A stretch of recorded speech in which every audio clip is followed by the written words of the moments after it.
Bonjour à toutes et à tous, je suis Héloïse Hallyday, je suis maître de conférences en psychologie clinique et psychopathologie à l'Université de Bourgogne et je participe à une initiative de la Maison des sciences de l'homme de Dijon pour expliquer un petit peu l'un des projets dont j'ai été la porteuse et surtout les apports conséquents que m'ont proposés les collègues de la MSH. Alors pour ce qui en est un petit peu plus de moi et de mes thématiques de recherche, je travaille beaucoup, même si ce n'est pas évident pour une clinicienne, sur des thèmes d'organisation des soins et d'organisation de gestion de vie institutionnelle des établissements de soins somatiques et de soins psychiatriques. Pour en arriver là, j'ai commencé avec un doctorat contractuel entre 2015 et 2018, en gros, sur l'évolution des soins en psychiatrie publique en France, à Paris 7. L'idée était de montrer à quel point est-ce que finalement les professionnels d'aujourd'hui en psychiatrie recréaient finalement tout un corpus théorique au sujet de leur propre pratique pour expliquer ce qu'ils faisaient avec les patients, qui était une recréation et pas une pure création, dans la mesure où il y avait un certain nombre de principes finalement qu'ils redécouvraient au fur et à mesure de leur pratique, que des psychiatres des années 50 et 60 avaient déjà épinglé auparavant. Et c'était donc une thèse comparative entre deux corpus, après quoi j'ai été attachée temporaire d'enseignement et de recherche à l'université d'Amiens, Picardie-Jules Verne pour être plus précis tout d'abord, et puis à l'université Paris-Nanterre. J'ai ensuite eu, au moment du Covid, et c'était plutôt bienvenu, un poste à l'université de Bourgogne où j'ai fait ma rentrée en septembre 2020.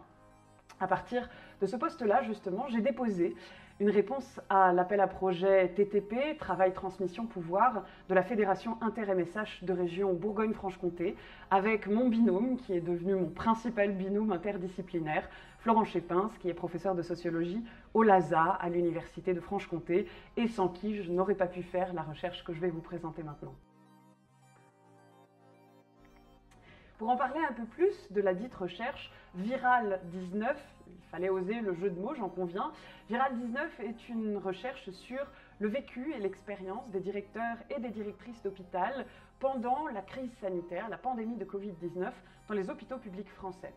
Pour réaliser cette recherche qui était un petit peu exploratoire parce que cette population professionnelle est très sous-étudiée, avec Florent, on s'est attelé finalement à grappiller tout un tas de partenariats institutionnels, grâce à la MSH aussi, avec les deux centres hospitalo-universitaires de région Bourgogne-Franche-Comté et deux centres hospitaliers de plus petite taille, l'un en Bourgogne, l'un en Franche-Comté. On avait pour objectif d'étudier justement le vécu à la fois sociologique et psychologique de ces professionnels auxquels, à part les journalistes, on ne s'intéressait pas beaucoup au moment de la crise sanitaire. Et pour ce faire, on est allé interviewer un certain nombre de professionnels de la région Bourgogne-Franche-Comté, mais aussi d'un autre centre hospitalo-universitaire, d'une autre région, que je ne nommerai pas pour des questions de confidentialité bien sûr, mais à qui je dois beaucoup, puisqu'il m'a permis de conduire là-bas non seulement des entretiens qualitatifs semi-directifs, mais aussi des entretiens de groupe avec une partie des membres de l'équipe de direction qui étaient volontaires pour y assister. Bien évidemment, toutes les procédures de consentement éclairé ont été respectées. On s'est attelé évidemment à proposer une confidentialité totale des propos dans la mesure où le sujet était un petit peu sensible au moment de la pandémie et encore maintenant.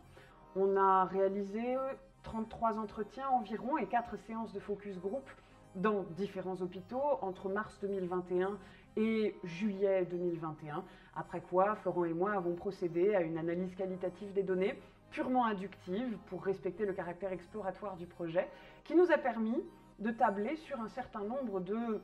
disons, certitudes momentanées qui demandent à être encore plus explorées, ce que nous allons faire justement grâce au financement qui nous a été octroyé par la MSH, qui nous a permis ensuite, par effet boule de neige, d'obtenir d'autres financements de recherche, toujours à peu près sur la même thématique. Nous avons en effet découvert que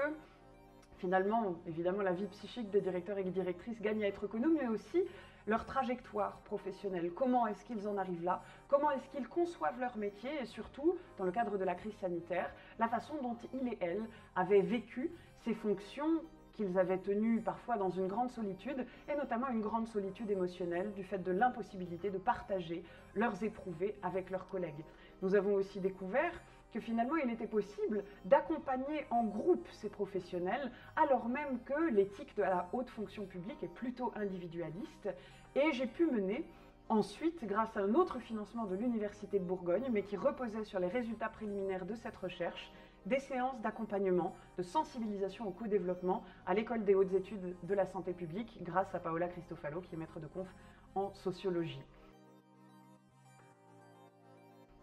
Pour présenter un petit peu plus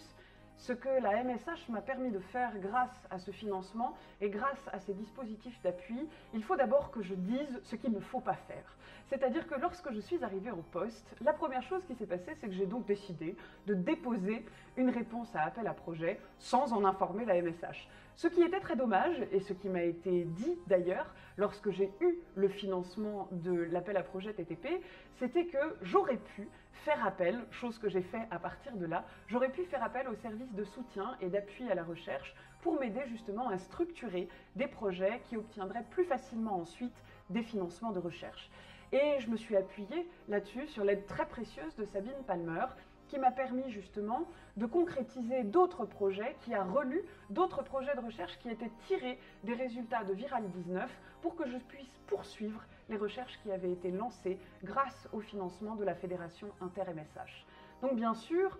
écriture de projet, valorisation aussi des résultats, puisque Sabine Palmer m'a proposé de participer à la nuit des chercheurs pour présenter les résultats préliminaires en septembre 2021 de la recherche Viral 19. À partir de quoi il m'a été possible aussi, puisque la captation avait été faite et rediffusée sur YouTube, de valoriser ces résultats, de les envoyer aux principaux concernés comme modalité de restitution finalement de la recherche qui avait été menée grâce à eux, après quoi Florent et moi avons été invités dans de nombreux colloques institutionnels pour présenter justement ces résultats de recherche à d'autres directeurs et directrices qui étaient intéressés par la thématique dont ils avaient entendu parler grâce à cette vidéo YouTube.